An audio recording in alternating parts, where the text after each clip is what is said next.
The Appalachian Brotherhood of Steel, also known as the West Virginia Brotherhood, was a founding chapter of the Brotherhood of Steel under the command of Paladin Elizabeth Taggarty. By August 19, 2095, they had been almost entirely wiped out by the Scorched, save for Initiate Vernon Dodge, who survived through misfortune. However, a small group of reinforcements later arrived from Lost Hills in 2103 and established a new Brotherhood chapter in the area. The origins of the Appalachian chapter are closely tied to Taggarty's Thunder, a U.S. Army Ranger unit led by Lieutenant Elizabeth Taggarty. Deployed to war games organized in Appalachia in October 2077, Taggarty led the Thunder against a unit of United States Marines. As usual, Taggarty planned for a hard and fast attack, hugging the edge of the exercise area and striking where the Marines were least expecting it. She never got the chance to execute that strategy, as the Thunders were surprised by the Great War. After first dismissing the attacks as part of the simulation, the nuclear warheads that struck Appalachia soon revealed that war came home. With the chain of command in tatters and nothing but static on the radio, they attempted to raise any kind of ranking officer to receive new orders and move forward through the desolation of the nuclear war. What Taggarty didn't expect to find on the radio was Captain Roger Maxson, looking for someone in Appalachia. Although she was hesitant about speaking to a confessed traitor, her friendship made her decide to give Maxson a chance. The fact that the U.S. Army disappeared in a nuclear fire overnight played a key role in the decision. Together with her unit, Taggarty moved to Camp Venture, an old survival training camp, where they spent the dark winter of 2077. It became a base camp for all their subsequent operations. Taggarty soon ordered the camp reactivated to fill out the ranks of the Thunder. Due to the strict requirements posed by the drill instructor, only 4 recruits made it through to the end of training and became members of the Thunder. However, they were far from the only ones, and soon recruits started appearing at the camp in numbers, primarily former soldiers looking for a way out. That way out presented itself when Captain Roger Maxson announced the foundation of the Brotherhood of Steel. Although Taggarty was hesitant to accept a completely new system of ranks and ideas, believing that the military training and loyalty to commanding officers was enough to carry the day, she did not object, at first treating it as an order like any other. Although Taggarty was skeptical, Maxson outlined his plan to give her and her men a new identity as members of the Brotherhood, both as a way to return meaning to their lives and combat the overwhelming depression that threatened to take what few survivors made it through the nuclear fire and to immunize them to the authority of any politicians that might emerge from the vaults, or in Appalachia's case, the White Spring Congressional Bunker, and set fire to the world again.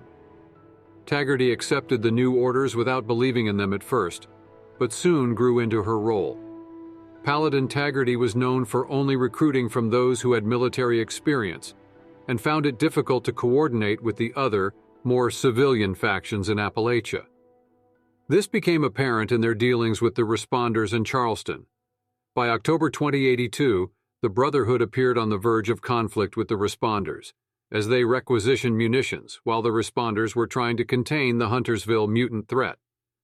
Although they eventually acquiesced to the demands, it did the relations between the factions no favors.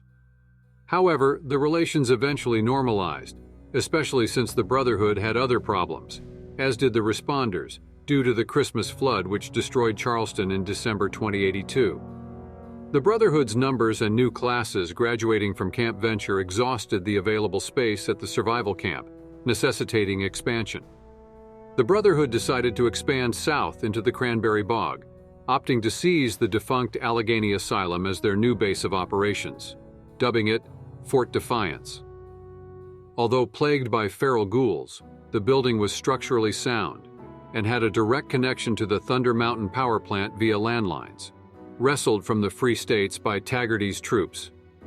While the asylum provided enough space to grow into, they soon encountered problems. Scorch beasts, first as unknown bats flying in from Watoga, easily scared away by miniguns.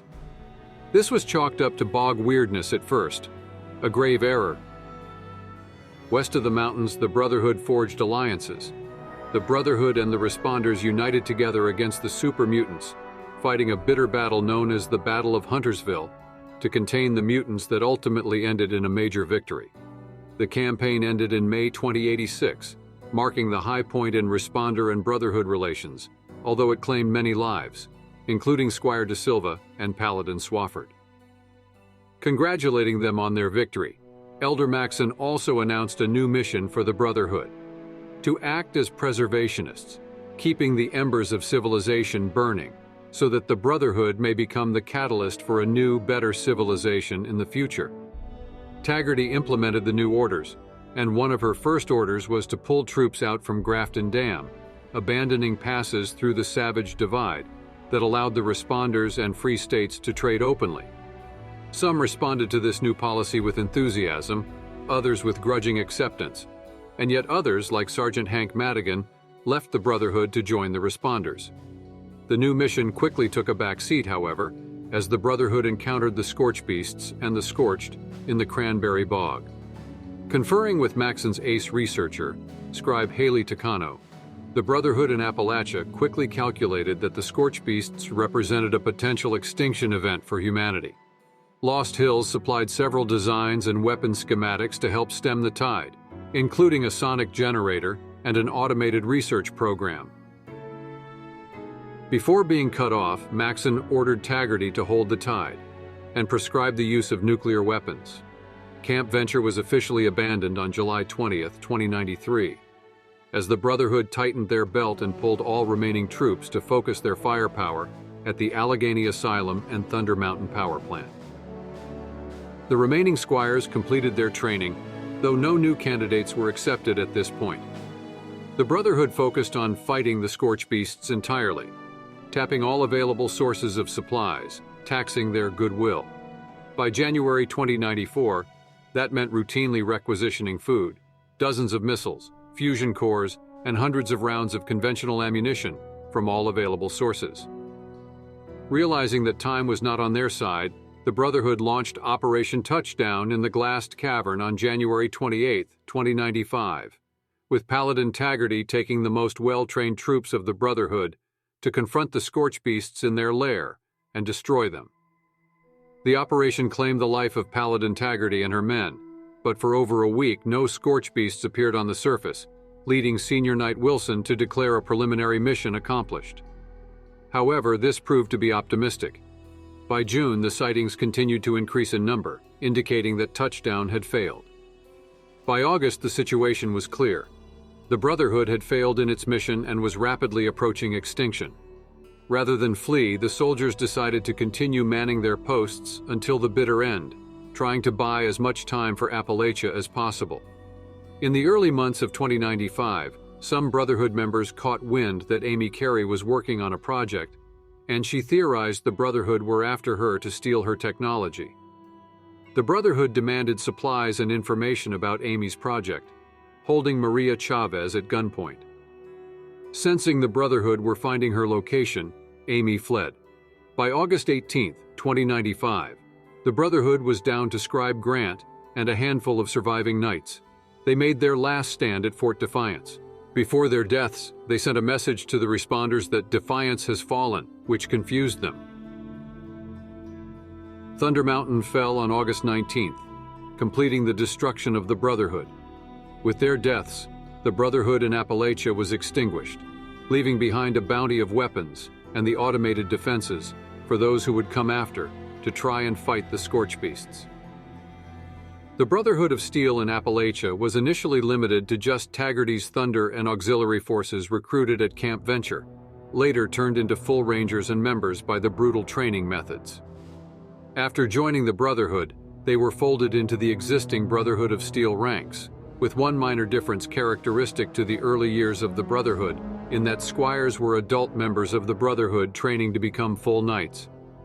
The nomenclature was unpopular among some of the troops, and Maxon eventually changed it, long after the Brotherhood in Appalachia perished. Another difference is the emphasis on the military aspect of the organization. Taggarty was famously distrustful of civilians, considering them to be weak links in the chain, and that attitude translated into their dealings with non-military factions across Appalachia, making cooperation difficult. The landmark Battle of Huntsville and Maxon's Preservation of Technology speech that introduced a new mandate and elevated scribes like Grant as equals of the knights changed the internal organization of the faction. But not unfortunately, the general attitude that prevented effective cooperation and confronting the Scorch Beasts. Like its parent organization in New California, the Appalachian Brotherhood of Steel was the most advanced faction in Appalachia, especially after the enclave under Thomas Eckhart went extinct.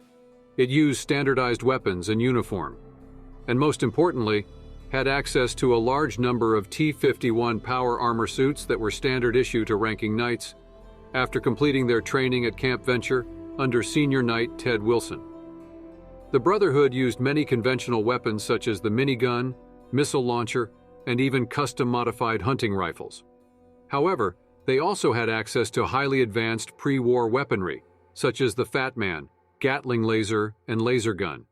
With the help of ultrasight, they even modified some of their laser weapons to do improved damage against creatures infected with the Scorched Plague, and utilized numerous automated surface-to-air missiles to combat the Scorched both in the air and on the ground. Augmenting their firepower was a broad array of research and recon tools provided by Lost Hills and scribe Haley Takano, including an automated research program for analyzing Scorch Beast DNA for weaknesses, sonic scanning module for tracking down the echolocating monsters using their unique frequencies, which provided the intel necessary for Operation Touchdown, and even tentative designs for a modified T-51 power armor utilizing ultrasight to enhance its combat performance.